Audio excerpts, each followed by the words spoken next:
नमस्कार दोस्तों, मैं पवन मिश्रा आपका रघुवीर IAS एकेडमी में स्वागत करता हूं। दोस्तों, मैंने वर्ल्ड ज्योग्राफी का लेक्चर जो है स्टार्ट किया था। कल कुछ कारणवश लेक्चर नहीं आ पाया। आज से हम इसको फिर कंटिन्यू करेंगे।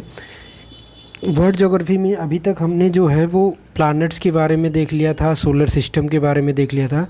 तो आज की हमारी जो क्लास होगी वो अर्थ से रिलेटेड, लैटिट्यूड, लॉन्गिट्यूड और इन सब चीज़ों से रिलेटेड आज की क्लास होगी। तो स्टार्ट करते हैं। सबसे फर्स्ट जो चैप्टर आता है इसमें वो लैटिट्यूड का आता है। दोस्तों, लैटिट्यूड जो होता है जनरली, लैटिट्यूड का मतलब होता क्या है? अगर हम एक्चुअल में देखें तो लैटिट्यूड का मतलब क्या होता है? दोस्तों, लैटिट्यूड का मतलब ये होता है कि जैसे ये क्या होती है कि नॉर्थ टू साउथ जो कुछ लैटिट्यूड जो होते हैं वो नॉर्थ टू साउथ डायरेक्शन में होते हैं, यानी 0 डिग्री, 1, 2, 3, 90 ऐसे होते हैं। तो ये एक्चुअल में ये कुछ इमेजिनरी लाइंस होती हैं। जो इमेजिनरी लाइंस जो होती हैं वो अर्थ पे ड्रा की जाती हैं, जिसका प्रयोग किया जाता है किसी भी पॉइंट का लोकेशन बताने के लिए कि मतलब वो किस पोजीशन पे या किस लोकेशन पे है। तो अगर हम डेफिनेशन देखें तो इसका डेफिनेशन क्या होता है कि it is the angular distance of a point on the earth surface from the centre of earth. अगर हमें पता है कि अर्थ जो है वो स्फेरिकल शेप का है, तो अर्थ जो हमारा स्फेरिकल शेप का है, तो अर्थ के सेंटर से उसके सरफेस पे किसी पॉइंट का जो एंगुलर डिस्टेंस होता है उसको दोस्तों लैटिट्यूड या हिंदी में इसको अक्षांश कहा जाता है। ठीक है, तो टोटल कितने लैटिट्यूड्स होते हैं? और ये क्या होता है, यह एक सर्किल होता है अर्थ के सरफेस पे। जैसे 0 डिग्री एक सर्कल होगा, 1 डिग्री एक सर्कल होगा, 2 डिग्री एक सर्कल होगा। तो ऐसे ऐसे करके कई सारे सर्कल बनते हैं। ठीक है, तो अगर टोटल हम काउंट करें कि कितने लैटिट्यूड्स होते हैं तो दोस्तों 0 से 90 ऊपर होता है, 0 से 90 नीचे होता है। तो 90 और 90 180 हो जाता है, और प्लस यानी 1 से 90 और 1 से 90 180 हो जाएगा दो बार नॉर्थ और साउथ में, और प्लस 0 डिग्री वाला भी एक मिला के, तो टोटल 181 लैटिट्यूड्स में अर्थ को डिवाइड किया जाता है। दोस्तों, इसमें में से सारे लैटिट्यूड्स इंपॉर्टेंट नहीं होते, केवल कुछ 3-4 लैटिट्यूड इंपॉर्टेंट होते हैं। जैसे 0 डिग्री जो लैटिट्यूड होता है उसको इक्वेटर कहा जाता है। 23.5 डिग्री नॉर्थ जो लैटिट्यूड होता है उसको ट्रॉपिक ऑफ कैंसर यानी कर्क रेखा कहा जाता है। और 23.5 डिग्री साउथ जो होता है उसको मकर रेखा, ट्रॉपिक ऑफ कैप्रिकॉर्न कहा जाता है। और 66.5 डिग्री नॉर्थ जो होता है उसको आर्कटिक सर्किल बोलते हैं। और 66.5 डिग्री साउथ जो होता है उसको अंटार्कटिक सर्किल बोलते हैं। और उसके बाद 90 डिग्री जो नॉर्थ होता है वो नॉर्थ पोल हो जाता है, और 90 डिग्री साउथ जो होता है साउथ पोल हो जाता है। तो ये मेन जो हैं ये कुछ लेटीट्यूड्स हैं जिनको हमें ध्यान रखना चाहिए। इनके आधार पे वर्ल्ड का क्लाइमेट का डिवीज़न हुआ है। ठीक है, तो इस आधार पे इनके नाम होते हैं कि जैसे हमारा जो Tropic of Cancer, Tropic of Capricorn के बीच में जो है हमारा वो ट्रॉपिक जोन आता है। ठीक है, इक्वेटर, ये क्वेश्चन बहुत आता है कि जो हमारा इक्वेटर 0 डिग्री लेटीट्यूड होता है, और दोस्तों जो मेरिडियन होता है, प्राइम मेरिडियन यानी 0 डिग्री जो लॉन्गिट्यूड होता है, मेरिडियन जो हमारा नॉर्थ पोल से साउथ पोल के बीच में ड्रा की गई इमेजिनरी लाइंस होता है। तो इक्वेटर और प्राइम मेरिडियन एक दूसरे को कहाँ पे काटते हैं? तो दोस्तों ये एक दूसरे को अटलांटिक सी में गल्फ ऑफ गिना में काटते हैं। तो इक्वेटर और प्राइम मेरिडियन एक दूसरे को कहाँ पे इंटरसेक्ट करते हैं? अटलांटिक ओशियन में गल्फ ऑफ गिना में। जो गिना कंट्री है उसके पास में जो समुद्र है गल्फ ऑफ गिना, वहाँ पे इंटरसेक्ट करते हैं। उसके बाद ये 4 ऑप्शन दिया है और पूछ रहा है कि इसमें में से ग्रेट सर्किल कौन नहीं है। जैसे इक्वेटर है, प्राइम मेरिडियन है, उसके बाद 0 डिग्री ईस्ट लैटिट्यूड है, और 60 डिग्री ईस्ट जो है वो लॉन्गिट्यूड होगा ना, ईस्ट में लॉन्गिट्यूड है, और 60 डिग्री नॉर्थ जो है वो क्या है, लैटिट्यूड है। तो दोस्तों इससे पहले हमें ग्रेट सर्किल समझना चाहिए क्या होता है। ग्रेट सर्किल एक ऐसा सर्किल होता है जो क्या करता है कि किसी स्फेरिकल बॉडी को 2 हेमीस्फीयर में डिवाइड करता है। तो आपको पता होगा 0 डिग्री इक्वेटर जो है नॉर्दर्न हेमिस्फीयर और साउदर्न हेमिस्फीयर में अर्थ को डिवाइड करता है। प्राइम मेरिडियन जो होता है हमारा 0 डिग्री, वो भी अर्थ को ईस्ट गोलार्ध और वेस्ट गोलार्ध में, पूर्वी गोलार्ध और पश्चिमी गोलार्ध में डिवाइड करता है। इसी तरीके से जो 60 डिग्री लेटीट्यूड ईस्ट लेटीट्यूड होता है वो भी एक सेमी सर्कल होता है और वो भी अर्थ को क्या करता है, 2 पार्ट में डिवाइड करता है। लेकिन जो 6 डिग्री नॉर्थ लेटीट्यूड होता है ये अर्थ को 2 इक्वल पार्ट से नहीं बांटता है, तो इसलिए क्या है, एक ग्रेट सर्कल नहीं होगा। उसके बाद है, अगर कोई, मैंने आपको बताया था कि लेटीट्यूड और लॉन्गिट्यूड जो होते हैं वो अर्थ पे किसी पॉइंट का लोकेशन बताने के लिए अर्थ पे किसी पॉइंट का लोकेशन बताते हैं। तो जो ईस्ट और वेस्ट लेटीट्यूड और जो नॉर्थ टू साउथ लेटीट्यूड होते हैं और जो ईस्ट टू वेस्ट लॉन्गिट्यूड होते हैं, इनका उपयोग क्या किया जाता है, किसी भी पॉइंट का लोकेशन बताने के लिए किया जा रहा है। तो क्वेश्चन है हमारे पास कि अगर कोई पॉइंट जो है वो 30 डिग्री नॉर्थ लेटीट्यूड लाइन और 50 डिग्री ईस्ट लॉन्गिट्यूड लाइन पर है तो उसके अपोजिट कौन सा पॉइंट होगा। तो दोस्तों नॉर्थ का साउथ हो जाता है तो 30 डिग्री नॉर्थ 30 डिग्री साउथ हो जाएगा। लेकिन जो ईस्ट पॉइंट है, तो जब आप ईस्ट को जब हम पीछे अर्थ के जैसे जो 50 डिग्री ईस्ट पे जो लाइन होगा उसके पीछे जब जाओगे तो 180 माइनस करके आएगा। तो 180 माइनस 50 130 डिग्री, तो 130 डिग्री वेस्ट। तो 30 डिग्री नॉर्थ और 50 डिग्री ईस्ट के जस्ट अपोजिट जो पॉइंट होगा, क्योंकि दोस्तों ये एक स्फीयर है, तो स्फीयर में अगर आप देखोगे तो फर्स्ट क्वाड्रेंट का अपोजिट जो होता है वो फोर्थ क्वाड्रेंट में चला जाएगा। तो इसलिए 30 डिग्री साउथ 130 डिग्री वेस्ट जो होता है इसका अपोजिट होता है।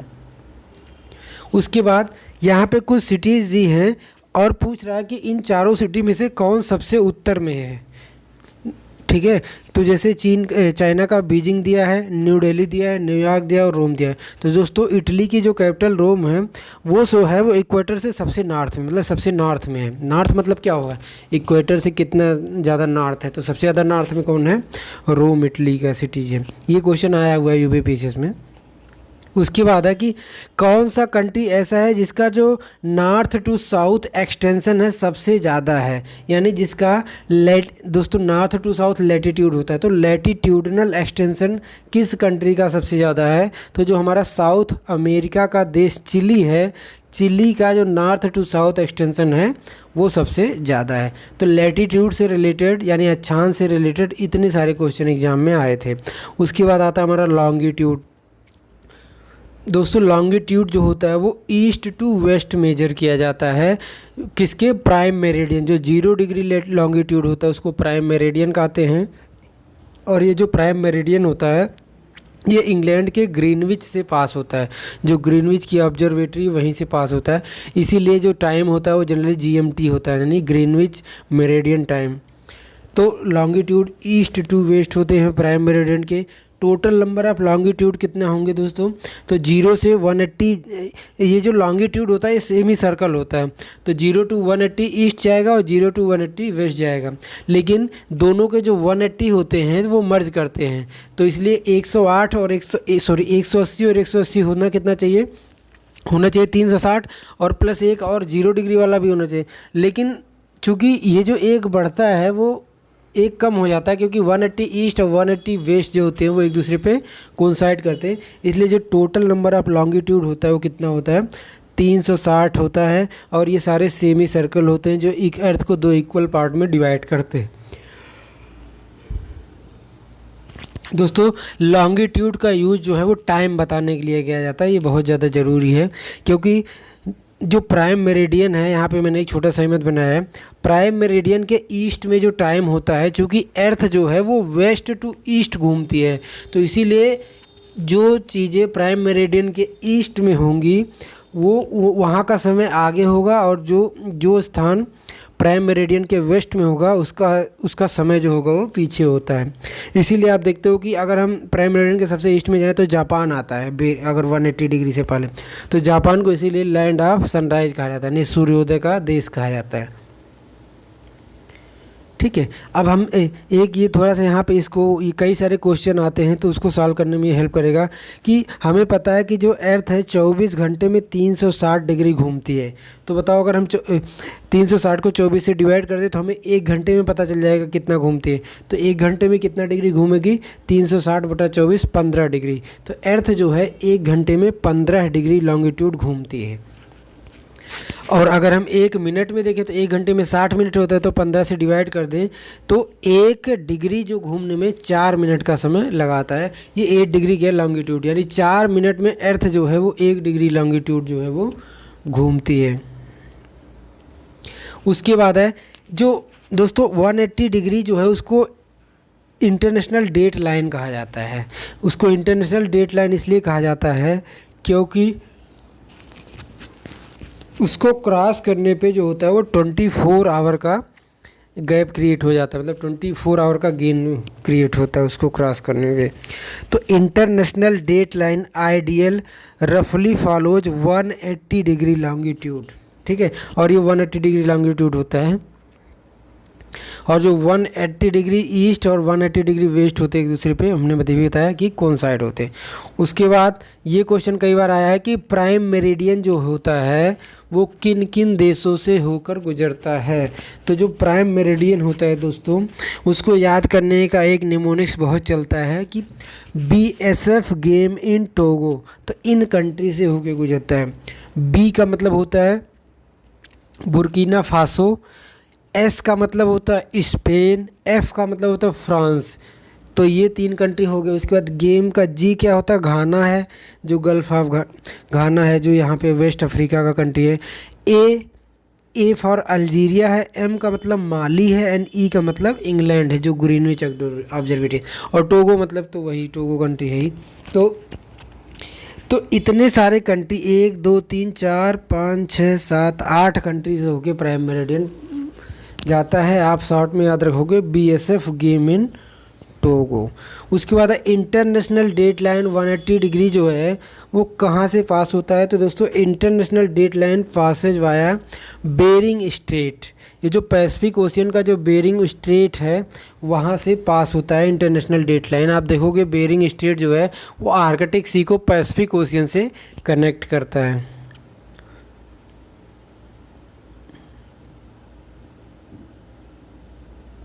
उसके बाद है जो IST होता है यानी इंडियन स्टैंडर्ड टाइम, वो कितना माना गया है। दोस्तों जो प्राइम मेरिडियन है वो तो 0 डिग्री है, लेकिन उसके ईस्ट और वेस्ट में जो कंट्री हैं वो प्राइम मेरिडियन के हिसाब से तो अपना टाइम नहीं सेट कर सकते ना, तो वो अपने देश के बीच से पास होने वाली मेरिडियन से अपना टाइम जो है वो सेट करते हैं। तो इंडिया का जो स्टैंडर्ड टाइम है वो 82 डिग्री 30 मिनट ईस्ट है, और ये ग्रीनविच मीन टाइम से लगभग 5.5 घंटा आगे। और अभी आपने पढ़ा था कि 1 घंटे में 15 डिग्री होता है, तो 5.5 घंटे में कितना हो जाएगा, तो 82 डिग्री 30 मिनट ही तो होगा, ठीक है। द टाइम एट विच देखो दोस्तों ये क्वेश्चन है कि जो इजिप्ट का कायरो है वहाँ पे अगर टाइम जो है वो 2 घंटा आगे है ग्रीनविच मीन टाइम से, तो उसका लोकेशन कितना होगा। तो दोस्तों ग्रीनविच मीन टाइम से अगर कोई जगह 2 घंटा आगे है तो उसका लोकेशन कितना होगा। तो सिंपल बात है, ग्रीनविच मीन टाइम जो है 0 डिग्री लॉन्गिट्यूड है। अब अगर कोई प्लेस 2 घंटा आगे है तो 1 घंटा में हमें पता है कि 15 डिग्री अर्थ घूमता है, तो 2 घंटे में 30 डिग्री घूमेगा। तो 2 घंटे में 30 डिग्री घूमेगा, तो यानी जो स्थान 2 घंटा आगे है वहाँ पर वो 30 डिग्री आगे होगा, तो यानी 30 डिग्री ईस्ट हो जाएगा कायरो की लोकेशन। उसके बाद नून एट 82-30 डिग्री, अगर इंडियन स्टैंडर्ड टाइम यानी 82 डिग्री 30 मिनट पे आफ्टरनून यानी 12 PM हो रहा है, तो 0 डिग्री ईस्ट या 0 डिग्री वेस्ट पे कितना टाइम होगा, यानी प्राइम मेरिडियन पे कितना टाइम होगा। तो दोस्तों यानी ये ग्रीनविच पे पूछ रहा है कितना टाइम होगा। तो हमें पता है कि ग्रीनविच जो है वो 0 डिग्री पे है, तो 82.5 डिग्री 30 मिनट में कितना घंटा होता है, 5.5 घंटा होता है। तो यानी अगर 82 डिग्री 30 जो है 5.5 घंटा आगे है, तो अगर यहाँ पे 12 बज रहा है तो 5.5 घंटा पीछे जाएंगे तो सुबह का 6:30 बज रहा होगा 0 डिग्री ईस्ट या वेस्ट पे। उसके बाद कह रहा है कि difference of longitudes for 2 places 90 degree, कोई 2 स्थान है पृथ्वी पर जिनके बीच जो लॉन्गिट्यूड का डिफरेंस है वो कितना है, 90 डिग्री है, तो टाइम इंटरवल कितना होगा। तो दोस्तों 90 डिग्री में आपको पता है कि 15 डिग्री में 1 घंटा होता है, तो 15 छक्का 90, तो टाइम इंटरवल कितना हो जाएगा, 6 घंटे हो जाएगा।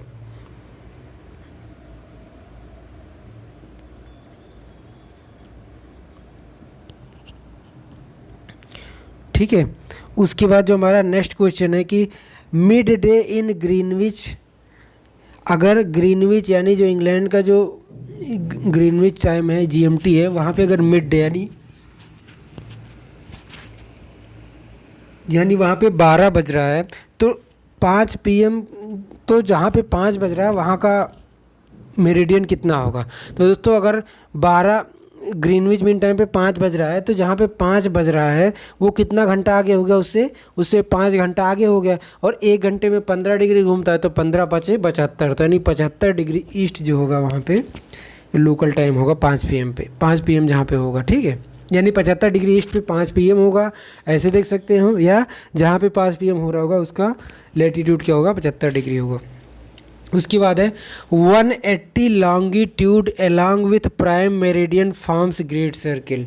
दोस्तों जो प्राइम मेरिडियन होता है 0 डिग्री वो एक सेमी सर्कल होता है, और 180 डिग्री ईस्ट या वेस्ट लॉन्गिट्यूड होता है वो भी एक सेमी सर्कल होता है। दोनों मिलकर जो ग्लोब होता है वहाँ पे क्या बनाते हैं, एक ग्रेट सर्कल बनाते हैं। उसके बाद ये यूपीपीसीएस का क्वेश्चन है कि इन न्यू मिलेनियम यानी 1000 साल पहले, in new millennium first ray of sun कहाँ पे देखा गया था। तो न्यू मिलेनियम यानी 1000 साल पहले फर्स्ट रे ऑफ सन जो था वो देखा गया था कहाँ पे, किस मेरिडियन पे देखा गया था। तो दोस्तों ये 93 डिग्री 30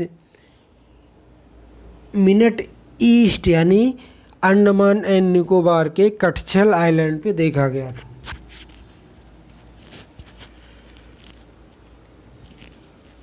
तो यहाँ पे हमें जो मेन चीज़ याद रखना है कि न्यू मिलेनियम में जो पहला सनरेज था वो कहाँ देखा गया था, अंडमान निकोबार के कटछल आइलैंड पे, जो 93 डिग्री 30 मिनट यानी 93.3 डिग्री ईस्ट लेटीट्यूड पर है। अब यहाँ पे ये कन्फ्यूजन ये है कि न्यू मिलेनियम का ईयर क्या है, तो यहाँ पे मैंने 1000 ईयर लिखा है, इसको हमें एक बार करेक्ट करना पड़ेगा, पर क्वेश्चन आया था न्यू मिलेनियम करके, ठीक है।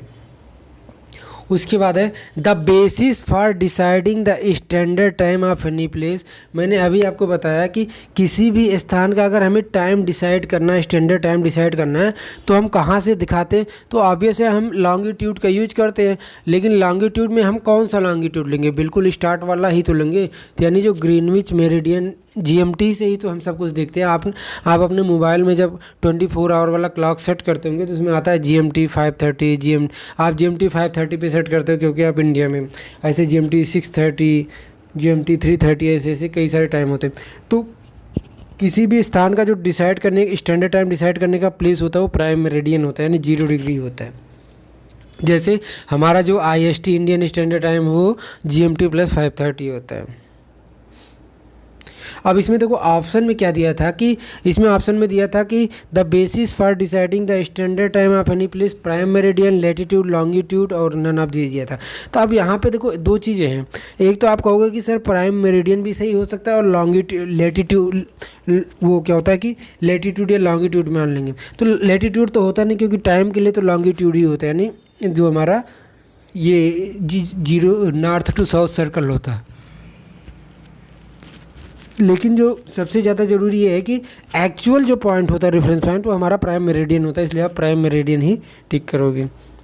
उसके बाद ये क्वेश्चन 2-3 बार आया है कि घाना, अभी आपने देखा कि घाना से क्या पास होता था प्राइम मेरिडियन।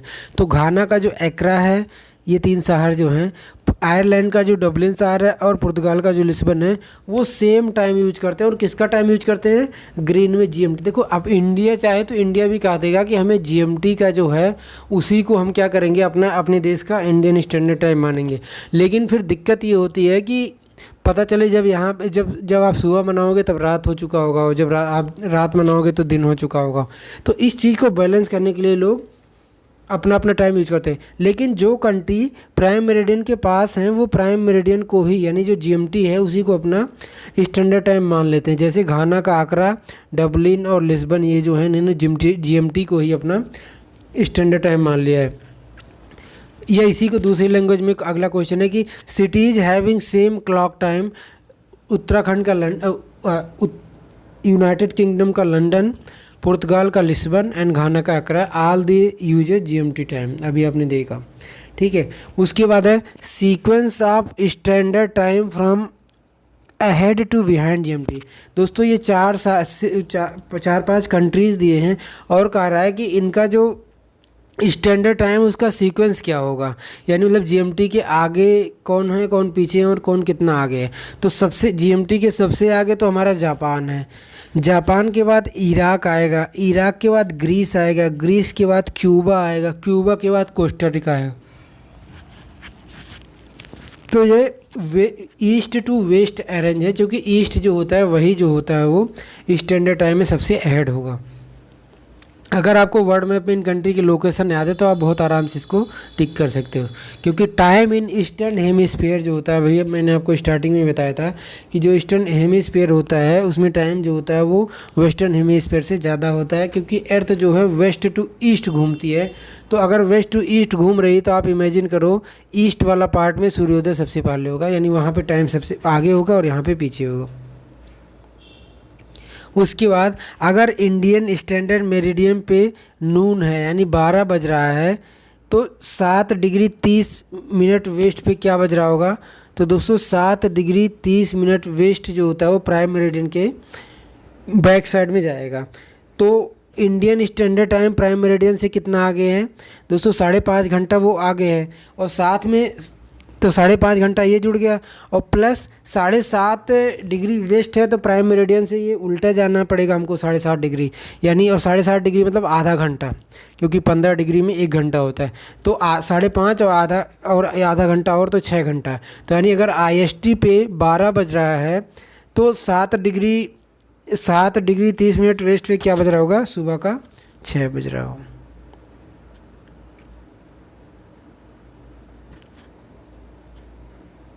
ठीक है, क्योंकि वो प्लस जो है पीछे होगा।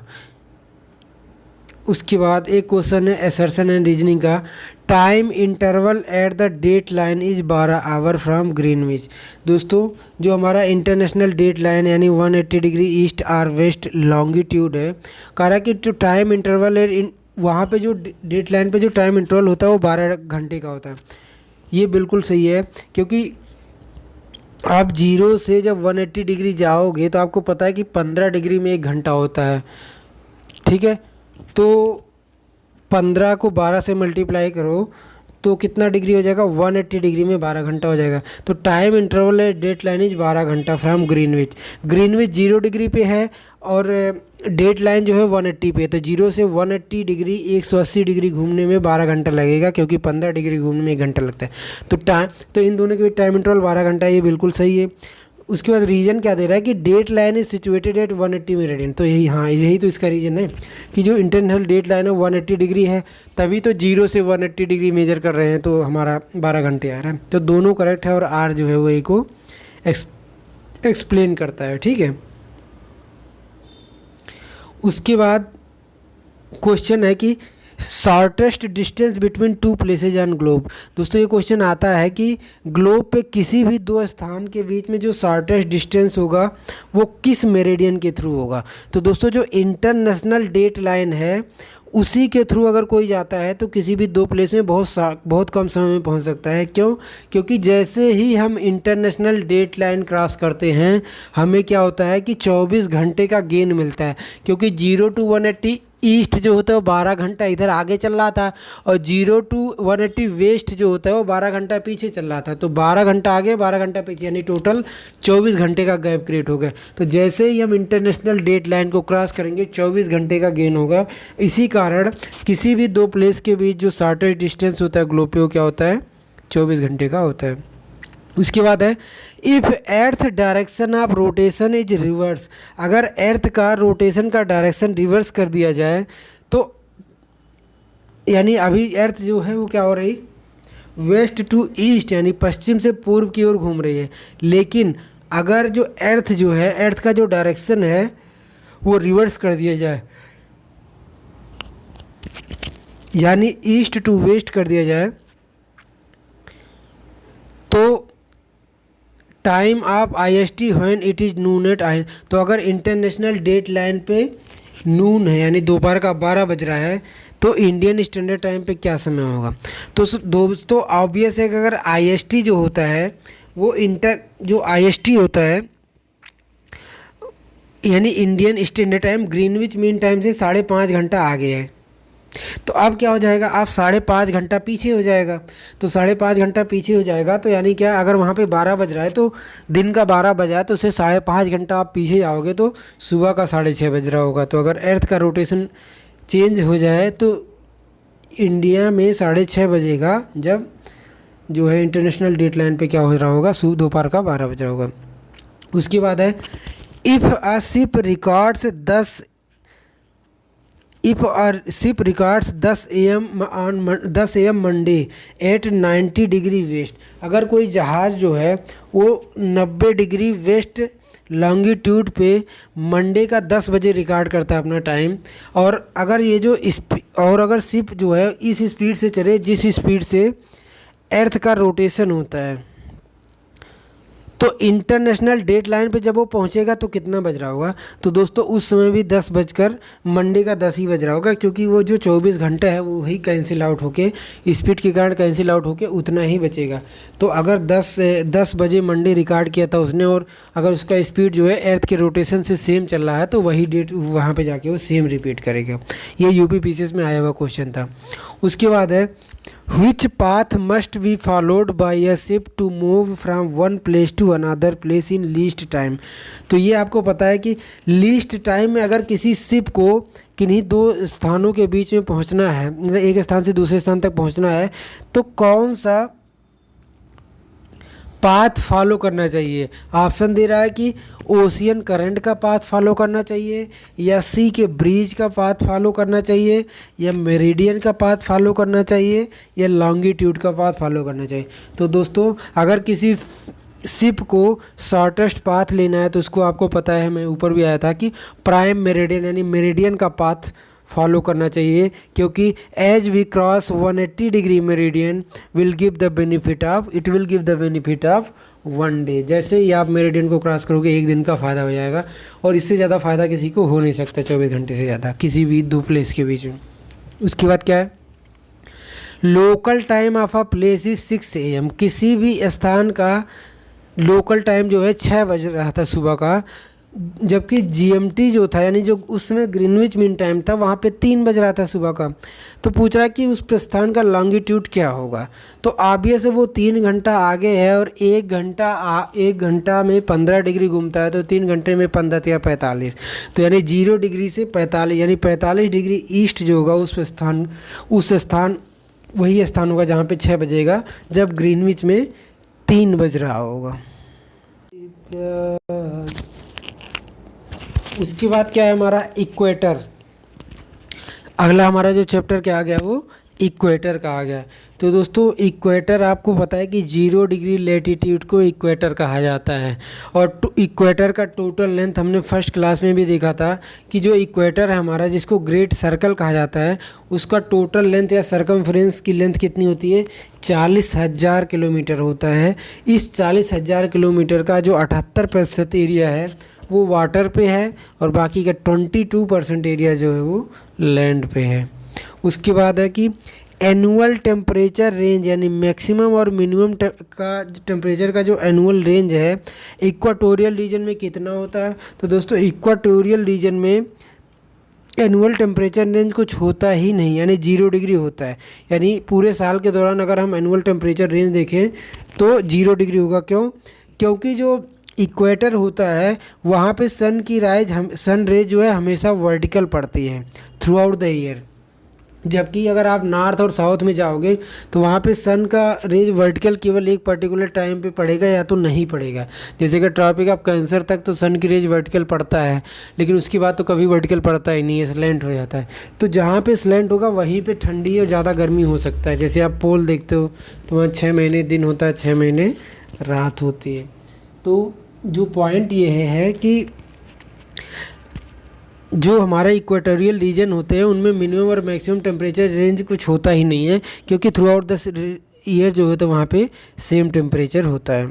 उसके बाद है कि ये क्वेश्चन काफ़ी इंपॉर्टेंट है कि कौन कौन से कंट्री से होके इक्वेटर पास होता है।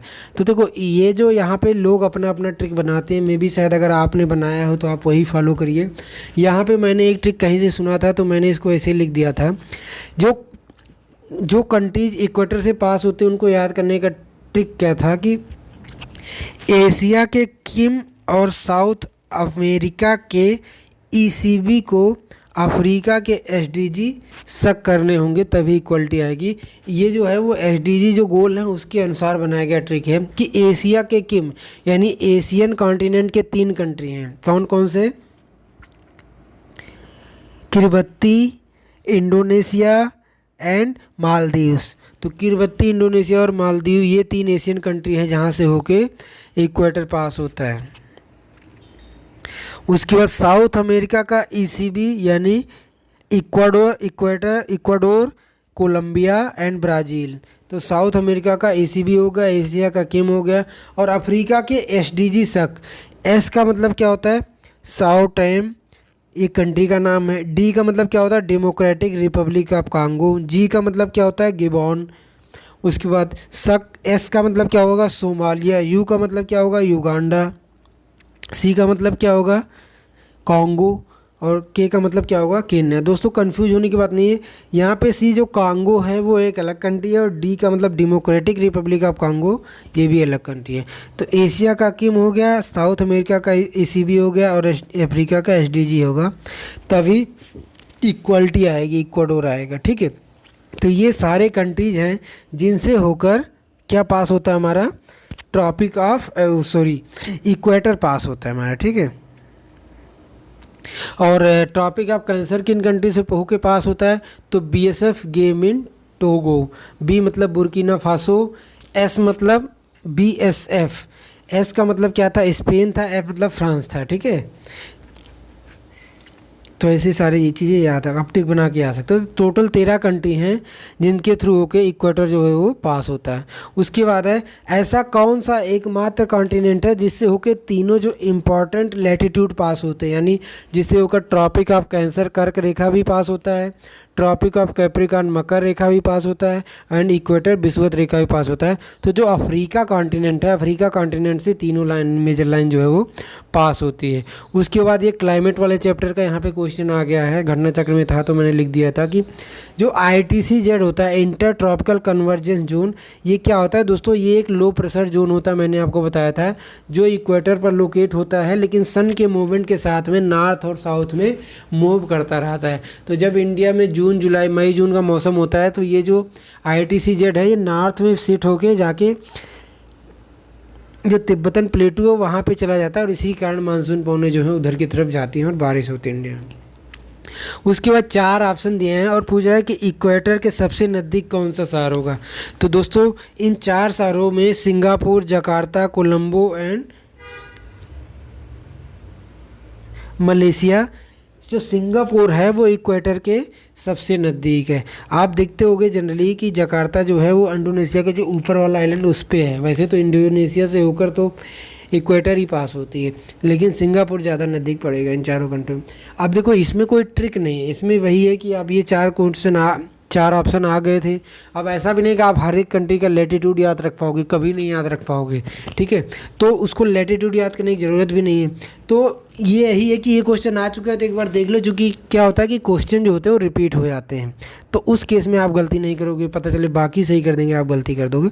तो ये जो है ये था हमारा इक्वेटर से रिलेटेड क्वेश्चन। तो आज की जो क्लास है वो यहीं तक रहेगी। आज हमने जो है वो equator, Tropic of Cancer, Tropic of Capricorn, और साथ में क्या क्या देखा, ये यहाँ पे लेटीट्यूड और लॉन्गिट्यूड को चीज़ों को देखा। ठीक है, आज की क्लास इतना ही रखते हैं। अगर आपको वीडियो पसंद आ रहा है तो लाइक करिए, शेयर करिए, सब्सक्राइब करिए, और मैं आपको हर सब्जेक्ट का करवाऊँगा, बस आप पढ़ते रहिए और साथ साथ इसके नोट्स जो हैं वो बनाते रहिए। क्योंकि नोट्स मैं अभी शेयर नहीं कर पा रहा हूँ, क्योंकि क्या है कि ये नोट्स कई जगह हैं, और इंडियन ज्योग्राफी का जो नोट्स है वो भी एक साथ मर्ज अभी हो नहीं पाया, तो अभी इसलिए उसको भी नहीं प्रोवाइड करा पा रहा हूँ। और ये जो वर्ल्ड ज्योग्राफी है इसमें से कई बार, तो जैसे आज का ये वाला जो टॉपिक था ये हमने खुद ही आज बनाया है। तो इसमें क्या ट्रॉपिक ऑफ कैंसर वाला, हालांकि आज अभी हमने इसको देखा नहीं, तो इसमें कई सारे क्या होता है कि मेरे नोट्स तो हैं पर एक जगह कंबाइंड नहीं है, तो इसलिए मैं एक साथ शेयर कर नहीं पा रहा हूँ। ठीक है, पर नोट्स सबके बने हैं, तो मे भी जब ज्योग्राफी कंप्लीट होगा तो मैं आपको बताऊंगा इसको शेयर करने का क्या प्रोसेस होगा। तब तक अगर आप चाहो तो वीडियो से एकदम बिल्कुल विजिबिलिटी आप अपने नोट्स बनाओ, और आप नोट्स बनाओगे तो आपको याद भी आएगा चीज़ें। ठीक है, याद रहती है लिखने से। क्योंकि हर जगह हम शॉर्टकट ढूंढते हैं।